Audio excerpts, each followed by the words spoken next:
Hello and welcome back to GED Live at PALS. Today's video, Understanding Map Questions on the GED Social Studies test, is all about maps. And I know it doesn't make me very fun at parties, but I love maps. And for all of you who may not share my nerdy love of maps, we're going to talk about how you can master them today. So first off, we need to understand the parts of a map. Once you learn the parts of a map, it's really easy to decode the information in them. And there are about 5 parts here. We have the title, which tells us what we're looking at, what sort of information we're getting. The key or legend, which will give us symbols and or break down the information in the map. The scale, which tells us the size of the map compared to reality. The compass rose, which will tell us the directions, north, east, south, and west, and labels, which could tell us any number of things. Let's just have a brief look at this map of Tennessee. So this map of Tennessee has all of those things on it, although they may appear different on different maps, and not all maps will have all of those parts. So first we have the title. The title for this map is just Tennessee. It's up in the left-hand corner. It's small and simple. Next we have the key or legend. In this map we just have different colors denoting different elevation. The scale. On this map we can see that what looks to be about maybe an inch or so in real life would be 60 miles, and perhaps a smaller amount being 60 kilometers. The compass rose on this map just shows us north. It could show us all directions or north. It's just to orient us, so it doesn't really need to show more than that. And then here we have some labels. There are many labels on this map, but I just circled one which shows us the Appalachian Mountains. Okay, so my first tip for you to be able to become better at decoding maps and understanding map questions is to learn geography. Here I've got a screenshot of this site that I have used myself for fun, I know, nerdy, and have helped my students learn the states or world geography on, and I have a link in the top right corner. This website is great. It's gamified. You can learn the states, you can learn the continents and oceans, you can learn the major rivers in the world. Go and have a bunch of fun. Just don't tell your friends about it. So after you've learned the states and the continents, you're going to have the factual based knowledge needed to decode a bunch of maps. Those are things that all citizens should know generally just for travel and life getting around, but they're also essential for passing the GED if you want to smash these map-based questions. So the good news about the map-based questions is I feel that these are the easiest type of questions to learn to decode. So you don't have to learn a terrible amount of factual-based knowledge, and you don't have to apply the GED skills in such a challenging way. You just have to be able to analyze the map and find the information you need usually. Still, there are going to be times when you need to draw conclusions or make an inference about it, but in general, you're scanning for information, and it's an important thing to keep in mind is a map gives us very limited information, so we need to be aware of things that could be supported or things that could not be supported by a map.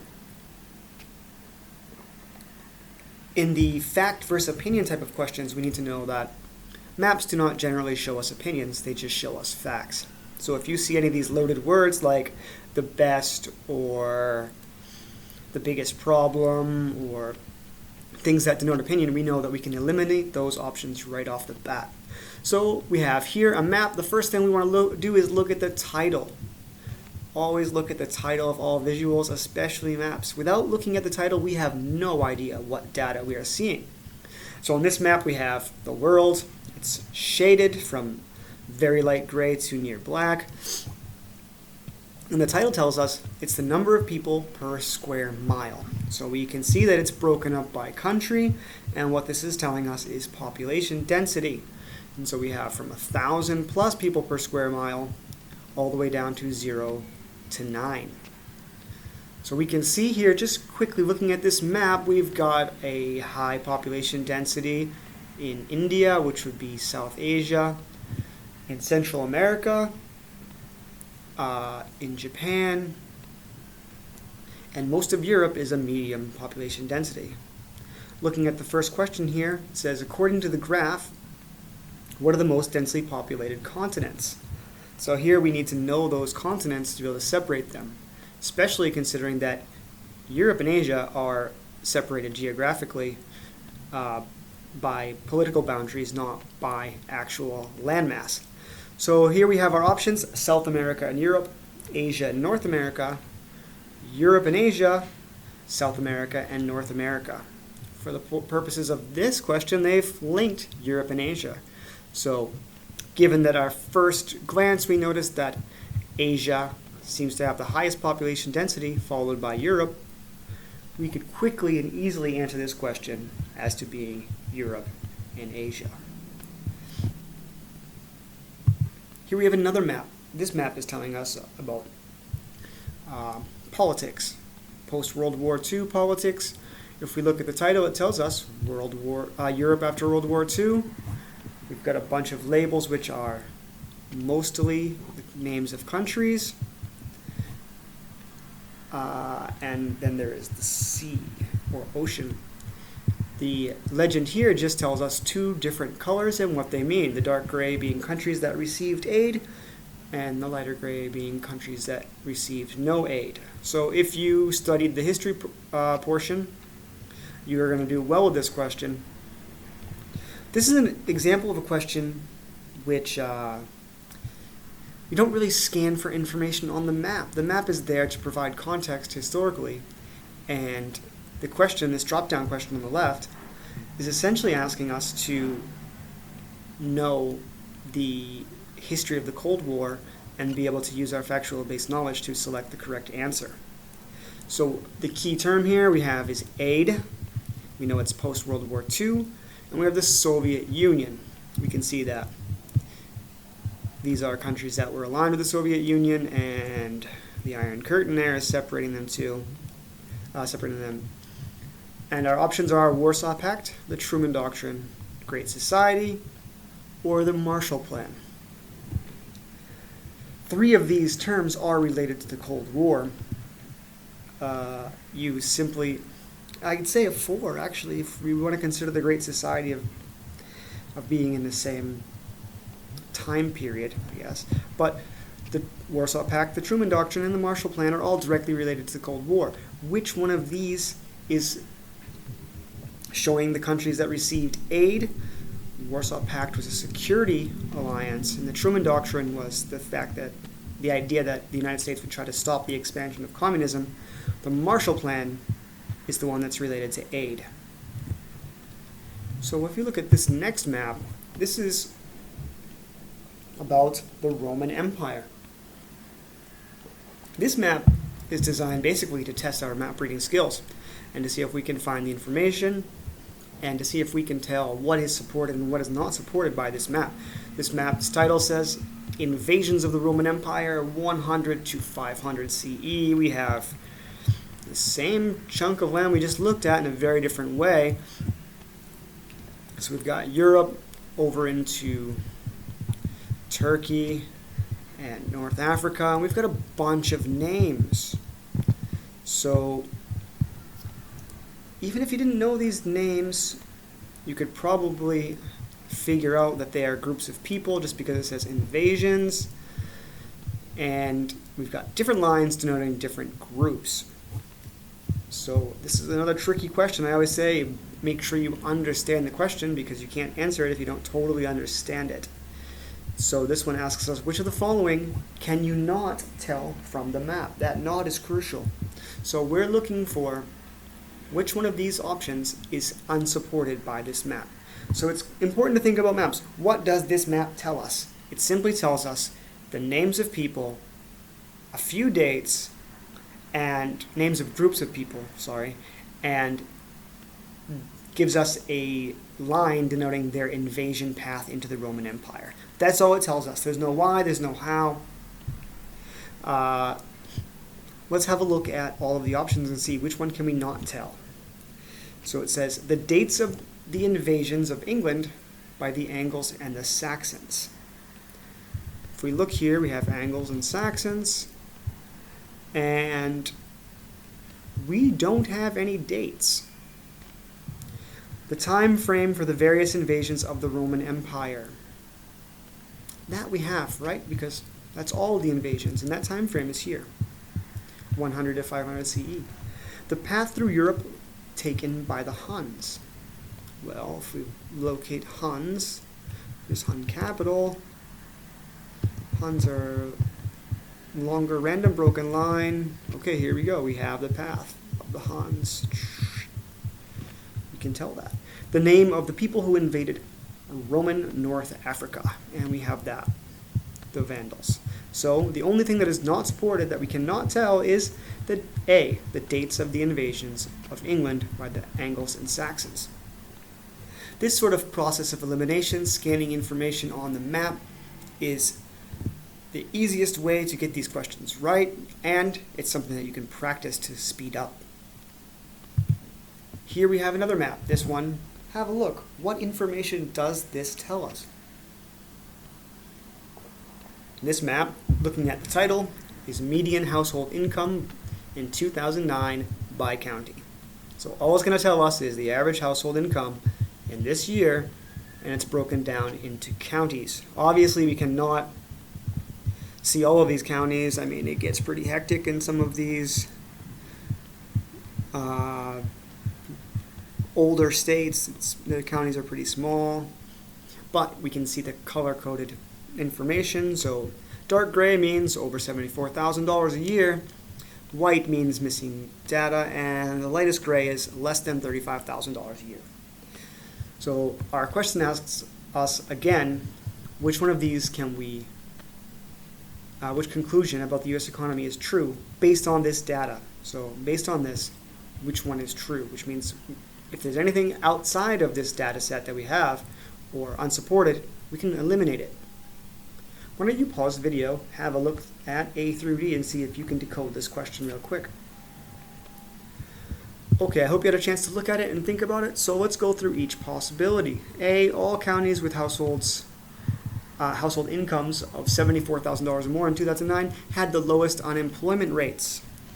Well, we talked about already what this map provides us with, and it does not provide unemployment data. So that is unsupported. A, we can eliminate. Southeastern states generally have lower median income than northeastern states. We could keep that on the table. It does look like there's a bit of more dark gray in the northeastern states and less dark gray. I'm weary of this generally have. Only plain states have unemployment rates below 5%. We cannot see that. There's nothing to prove that. D, Hawaii has a lower rate of unemployment than Alaska. Again, unsupported. So the only thing that we can say is possible is southeastern states generally have a lower median income than northeastern states, as there is less dark gray than there is here. Moving on, we have a map about suffrage. What is suffrage? That's a key term you should know. You should be able to tell by looking at this date that this is about the progressive era. Who would be getting suffrage, the right to vote, in 1920? That would be women. Okay, so we look at the map. The first thing we do is analyze the title. The suffrage map, early in August 1920, we have lists of states. Some of them have numbers. And then we have color-coded at the bottom with different levels of suffrage. Full suffrage, presidential suffrage, residential and municipal suffrage, primary suffrage, municipal suffrage in charter cities, and no suffrage. Again, we have to draw a conclusion, and it's looking for supported or unsupported information. Which conclusion is best supported by the information in the passage and on the map? I don't have the passage. Anyway, we're just going to see if we can answer this based on the map. American women had no legal right to vote in presidential elections before 1920. I'm not sure if the passage supports that, but we don't have any indication of that on this map, although that I believe that to be true.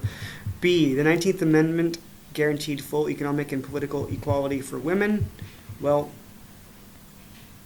we can possibly eliminate that because we have nothing here about economic data.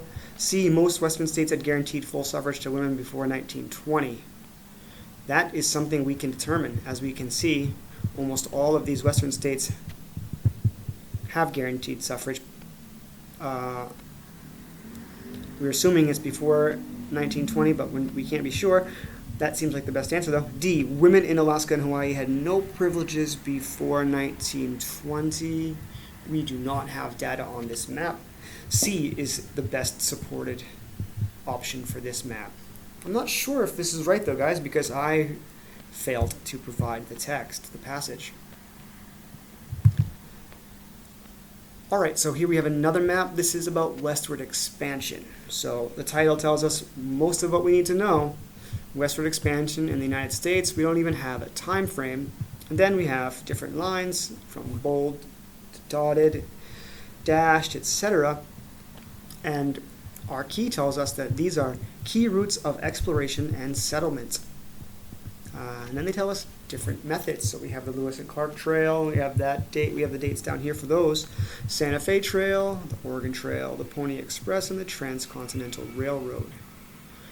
And again, I love these map questions because it's quite simple. We're just seeing what this can tell us. And it says, based on the map, which of the following is true? So we're just looking. Are these supported by the map? It doesn't have to be even true in reality. It's just based on the map. A, settlers followed the Oregon Trail to the Pacific Northwest. We go down, we look at the Oregon Trail. We can see that it is a uniformly dashed line. Starts here at, what's this, Kansas. Makes its way over into Oregon, which would be the Pacific Northwest. That seems very true. B, the Lewis and Clark expedition discovered a route to California. We look down for Lewis and Clark. Here we have Lewis and Clark is our thick, bold line. It goes all over the place here, but it does not go to California. It goes to Oregon and Washington on the border. That's not true. C, the Transcontinental Railroad followed the route of the Lewis and Clark expedition. Here we can see it followed it very briefly, but it heads straight west through the Rocky Mountains and into California, following a different route. That is not true. D, the Santa Fe Trail linked the Great Lakes to the Pacific Ocean. We do need to have some factual based knowledge for this because we need to know that these blobs over here are the Great Lakes. But if you grew up in the United States and you're taking the GED, I bet you know that. So that's not true. Why? None of these lines start at the Great Lakes. Leaving the only true answer, A. Here we have another map that's talking about immigrant children or children who just cannot speak English for some reason. So we have a title with an asterisk here. It says, non-English speaking children. And that asterisk lets us know that there's a definition beneath for such children. So this is children aged 5 to 17 who speak a foreign language at home and who don't speak English well or who don't speak it at all. This is a kind of loaded definition. I mean, what is speaking English well? We have no metric for that. But anyway, we don't need it because it's not going to ask us for that data. The question is just going to ask us based on what we have. What do we have? We have non-English speaking children, and our legend tells us specifically how many. So the legend tells us that the color is based on the number of counties with 500 or more non-English speaking children. So none would mean there are no counties in that state with 500 or more non-English speaking children, and 10 would mean there are 10 or more counties in that state with non-English speaking children. Having a quick look, we can see right away that they've labeled for us the states with some of the highest amounts of counties with non-English speaking children. So we can see California, Arizona, Texas, Florida, and New York. Looking at the question, it says, which factor would have the least effect upon the distribution of non-English speaking children in the United States? So this is asking us to draw a conclusion based on the data we have, and this is one of the more challenging map questions we've seen today, right? Because you can't just scan for information, you have to actually draw a conclusion based on what the map tells us. So we look at A, migration patterns, B, climate, C, ESL programs, and D, immigration laws. So going through this list, we can see that migration patterns is possibly something we can draw a conclusion about based on the map. Climate, we can draw a conclusion about based on the map. But ESL programs and immigration laws, we don't really have enough information about those, and nothing is provided in the map. So right away, we can eliminate C and D. We don't have anything to support that. Between A and B, so which one of these makes more sense based on the map? Climate or migration patterns? So looking at climate first, it's the easiest, I think. We can see that the states that have the highest amount of these non-English speaking children have different climates. So Florida is a tropical climate, New York is a temperate climate with very cold winters, California spans from pretty cold in the north to desert in the south, and Texas, again, pretty cold in the north and very hot in the south. So we have from temperate to tropical and desert climates. Climate does not seem likely. Right there we have eliminated 3 options.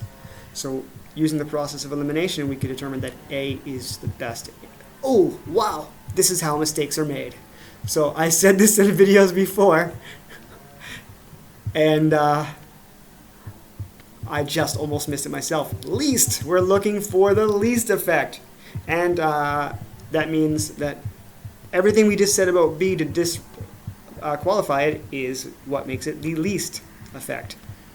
So migration patterns, I was just about to say, probably have an effect because New York is an entry point for immigrants, as is Florida, as is Texas, and as is California, being coastal and sharing a border with Mexico.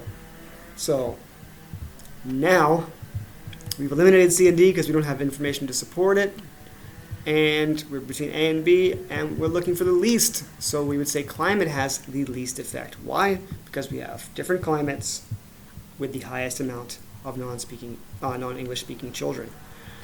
Okay, guys, now you can see understanding the question's critical. I hope that this has helped you with your process for decoding maps and answering map-based questions. Just look at as many maps as you can and try to find as much information in them as you can, and that will help you greatly. Go ahead and check out that website if you want to learn the states. You can probably learn them in 30 minutes. Continents, you can probably learn in 15 minutes. Best of luck with your GED preparation experience, and good luck on the test. As always, take care.